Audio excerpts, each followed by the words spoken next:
بسم اللہ الرحمن الرحیم۔ السلام علیکم ورحمۃ اللہ وبرکاتہ۔ عزیز طلباء، کیا حال ہے؟ امید کرتا ہوں آپ سب خیریت سے ہوں گے۔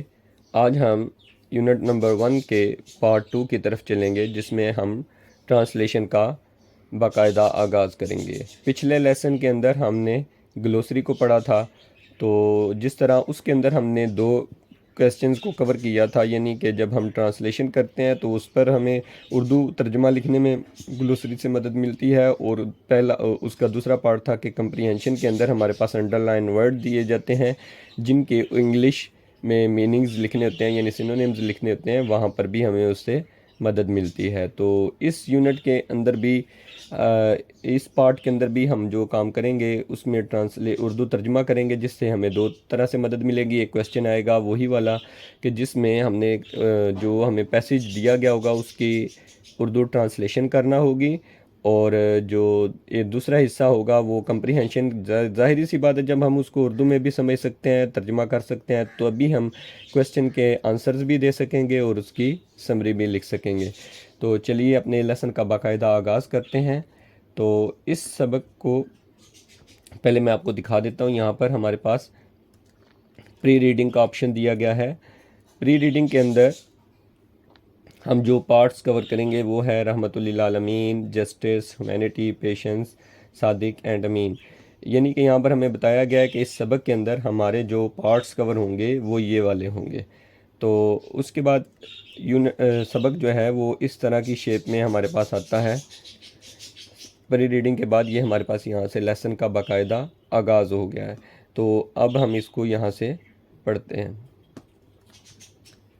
پری ریڈنگ کا معاملہ ہم نے وہاں پہ دیکھ لیا ہے، تو اب ریڈنگ کی طرف آتے ہیں۔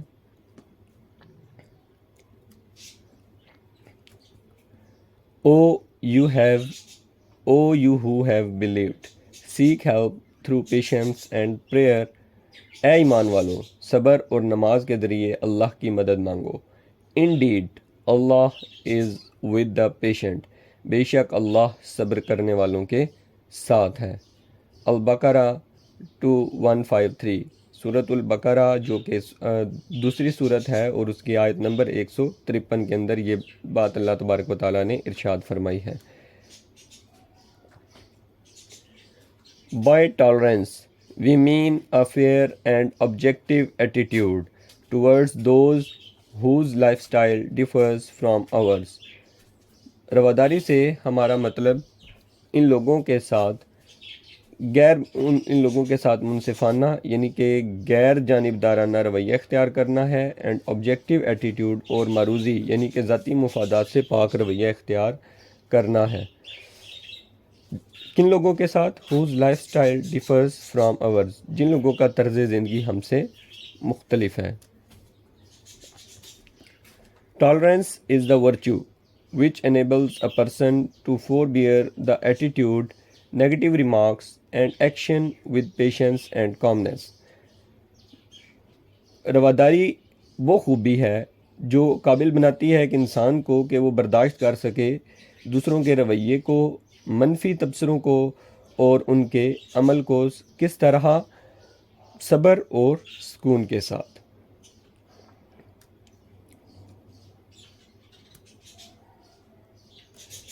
The life of حضرت محمد صلی اللہ علیہ وسلم is a superb example of tolerance۔ حضرت محمد رسول اللہ خاتم النبیین صلی اللہ علیہ وسلم کی زندگی جو ہے وہ ایک شاندار مثال ہے رواداری کی۔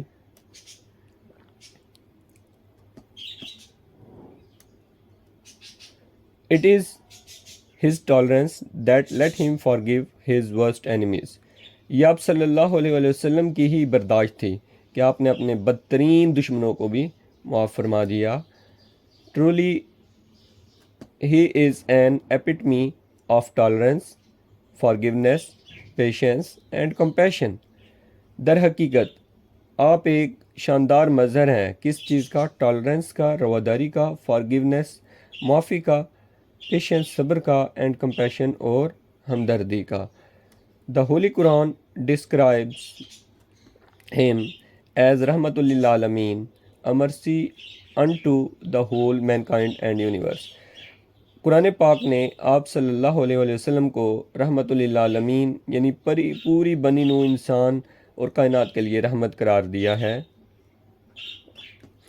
While preaching Islam in Makkah، جب آپ مکہ میں اسلام کی تبلیغ فرما رہے تھے، the Quraysh ostracized him and his family بنو ہاشم، تو قریش نے آپ صلی اللہ علیہ وسلم اور آپ صلی اللہ علیہ وسلم کے خاندان یعنی بنو ہاشم کو جلا وطن کر دیا، نکال دیا۔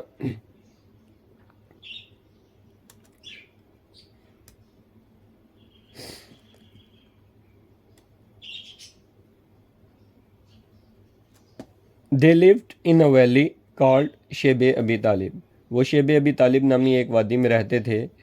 There was scarcity of food and water، وہاں پر خوراک اور پانی کی قلت بھی تھی۔ The believers had no means of income، جو ایمان والے تھے یعنی مسلمان تھے ان کے پاس آمدنی کا کوئی ذریعہ بھی نہ تھا۔ And they were leading a very tough life for a period of 3 years، اور انہوں نے 3 سال کی مدت تک بہت سخت زندگی بھی گزاری۔ During this situation، حضرت محمد صلی اللہ علیہ وسلم رسول اللہ خاتم النبیین remained calm and tolerant، اس سچویشن کے دوران بھی، صورتحال کے دوران بھی آپ صلی اللہ علیہ وسلم پرسکون رہے اور برداشت کے ساتھ رہے۔ And never thought about taking any sort of revenge، اور انہوں نے کبھی بھی کسی بھی قسم کا بدلہ لینے کے بارے میں بھی نہ سوچا۔ یہاں پر ہم اپنی اس ویڈیو کا اختتام کرتے ہیں کیونکہ ویڈیو لمبی ہو جائے گی، تو ملتے ہیں پارٹ 3 میں۔ اپنا خیال رکھیے گا اور دعاؤں میں یاد رکھیے گا۔ اللہ حافظ۔